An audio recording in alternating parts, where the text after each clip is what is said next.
Hey everybody, Jillian here. Happy New Year! Welcome to my channel. Today I am going to walk you through a Bible journaling process video. So many of you may be watching this new to Bible journaling, and if that's you, welcome. This video is for you. I wanted to walk you through my formula for Bible journaling and show you some supplies that I pulled for this process video in particular. Of course, all you need to Bible journal is a Bible and a pen. But it's always fun to add additional things, and I want to walk you through my process for doing that. So I have my Bible. Today I'm going to use my interleaved Bible. An interleaved Bible just means that there is a blank page for every page of text. So I'll be journaling here. All right, really quickly, the first thing that I like to figure out for my pages is a title. And so to create the title on my page, I'll usually use stamps, alpha stickers, a combination of them. Here I just pulled some alpha stickers to use as my title. Then I add journaling. So you can, of course, just write your journaling on the page. I do that all the time. I usually do. But for today's entry, I wanted to have like a place to hold my journaling, so I'm using these cards from a print and pray set from Emily Karwoski. I will link that down in the video description below if you want to pick it up. It's a great set, and these just happen to be some blank cards that are included with it. Next, I'll use like a die cut or a main focal point for my page, and I have these Dear Lizzie die cuts that I received in a grab bag, and I haven't used them at all, and I think I'll use them for this page today. And so this is where my color choices came from. Okay, so we've got our title figured out, our journaling figured out, our die cut or illustration piece figured out, and then the last thing that I'll look for is finishing touches. So I pulled way more than I will use, but I'll go ahead and show you what I have. Small stickers are a great option for those background elements. Washi tape is another favorite. I like running my pen through stencils, so I may use this as a finishing touch. This is the divided triangle or divided diamond stencil from Illustrated Faith. And then I have a couple of stamp sets here. More than I want you to focus on the particular supplies that I'm using today, I want just to help you guys kind of with the formula or the idea of Bible journaling. I like the words and phrases on this stamp set, and I'm thinking that I'm going to use this large floral as a background element for today's page. So again, way more stuff than you need. These are all just kind of nice to have things, and I probably won't use all of them, but I wanted to have them within reach. So while I'm sitting here making my video, I didn't have to get up and constantly pull new things. So now let's go ahead and get started. First of all, yowza, that was a long intro. I'm going to start by pulling out the die cut pieces. I've never seen them. I've never opened this package before, so I just indicated that I really like using numbers there, so that's why I pointed to the 1 through 5. I am going to be sure to hold on to those. I love journaling lists or using numbers as a verse reference or something like that. So I'm journaling Matthew chapter 7 verse 20, where Jesus says, "You will know a tree by its fruits." And so I am setting aside any floral element or anything like that, and then a couple of these frames because I thought they might be fun for layering. So that's kind of my thought process when going through this die cut pack. Alright, all of that noise that you had heard previously in the background, sorry, was from my adorably curious 13-month-old, so I had to go put him down and then came back. And I'm so glad that I had that interruption because I feel like I had a better idea of what I wanted to do once I came back. So I'm using these cards, again from Emily. You can see a label off to the left there. I thought about using that, but I'm so glad that I chose the larger element because instead of running this through my my typewriter, I wanted it to seem more accessible to you. Like, you don't need a ton of things to Bible journal. So I am going to instead include my journaling just handwritten on this card. So I wanted something a bit larger. I also chose to go with this potted plant, which has aquas and orange and yellow in it, and that is really going to drive the rest of this entry. I pulled out that yellow with the journaling card, and these are really going to be the colors that I focus on. So you can see there's a tiny bit of orange there in that flower. That is what I'll end up pulling out. I found that as I've been Bible journaling for the last few years that the entries that appeal to me are the ones that have a limited color scheme. I just feel like they're so much more cohesive, and I like to make those. I'm going to use a clear stamp mounted on this acrylic block. For any clear stamps, you'll need an acrylic block like this. And I'm using some StazOn Jet Black ink here, which is, as you can see, dried out.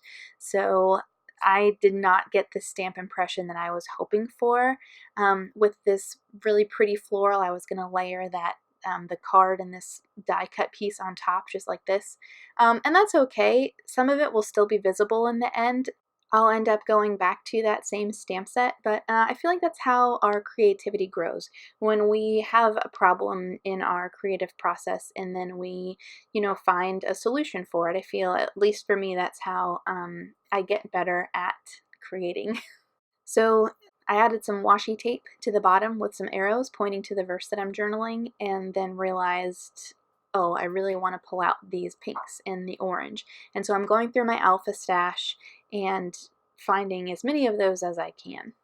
I really like to mix fonts and colors of alpha stickers and stamps, and so that's just what I'm going to do here. Before I commit to putting anything down on the page though, I like to take one of these Bible mats and line the letters along the top, just letting like the bottom half or bottom third stick to the mat and then the rest hang off the top. So I'm just alternating color and size here, so no two identical stickers are next to each other. And I wasn't quite sure about my title placement, but you can see here that I'm able to move the mat around and kind of get an idea of where they will look best. And then once I have an idea of where I want to put them down, that's when I'll stick them down. Still not all the way. I may want to reposition them, and I do in this case. But that may be a helpful tip for you if you are just starting out. All right, so I've got a stamp down there that's going to start my journaling off. And then I'm looking to this older sticker sheet, again, pulling those things that are orange and pink and putting them in different spots around the page. So I've got like a reddish orange star over there to the right, and then layering these two bits up top where my my tab is going to live. Then I'll go ahead and get this Word Nerd stamp down. And then I switched to using the Illustrated Faith Black pigment ink. And so to clean the excess ink off of my stamp, I just like to use a baby wipe so that I can put it away without having excess ink get all over the place. Another item that I've been enjoying using lately is the highlighter washi from Illustrated Faith. And so I'm just going to take, again, orange and a little bit of yellow here and create like a half box around the passage that I'm journaling. All right, so there's this kind of odd gap in between the word "by" and that card. So I'm going to fill it again with this Joy Journey stamp set. I've got another branch here that I'm going to stamp down, and I didn't really love how it turned out, so I'm going to try again. That's the great thing about clear stamps, is you can easily stamp over or re-stamp something because the block is see-through. It still didn't turn out the way that I wanted it to, but that's totally okay. Next, I am going to go back to that same piece of paper that has all the journaling cards on it, or whatever you want to use them for, and I ran it through my tab punch, in this case, the orange, and punched a tab out for the top of my page. I'm going to again go in with this branch stamp and stamp that in a couple more places.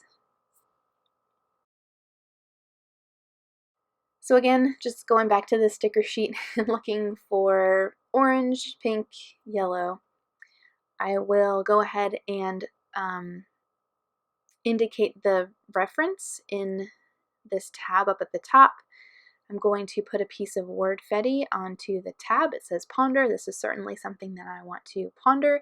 This is a takeaway, by the way, that I'm journaling from the book Nice by Sharon Miller. She wrote my very favorite book of 2017 called Free of Me, and this book is also great. The book is all about how God doesn't call us to be nice Christians, nice being just a form of social currency that we use to get what we want. And she uses this verse in Matthew 7 really as the jumping off point for the rest of the book. She looks at the different fruits that come from being nice, and they're things like inauthenticity, bitterness, cynicism, things like that. In Matthew 7:20, Jesus is wrapping up an interaction he's having. So he says, a good tree cannot produce bad fruit, and a bad tree cannot produce good fruit. He says, thus you will recognize them by their fruits. And so Sharon in her book says, our spiritual health and formation matter. It's how people know who we are, but most importantly, it's how people know who we follow. And that's really what jumped out at me. And I feel like that was worth noting here. So I'm almost done with this page. One last thing that I'll do is put my pen through this divided diamond stencil just all over the page. No rhyme or reason really. And then I will take this date stamp, and just to document the date, I like to do that. And then I'm indicating here that this is just a quote from that book, Nice. I've got one more sticker to add. Oh, I've got a few more things to add to this page.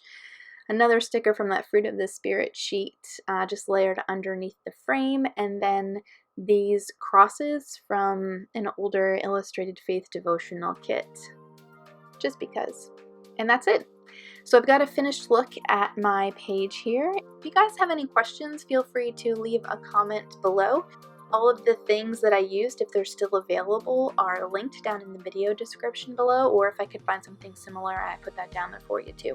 And if you do follow this Bible journaling formula of sorts, I hope that you'll tag me in your entries so that I can see what you guys create. I love it when you do that. It's so fun.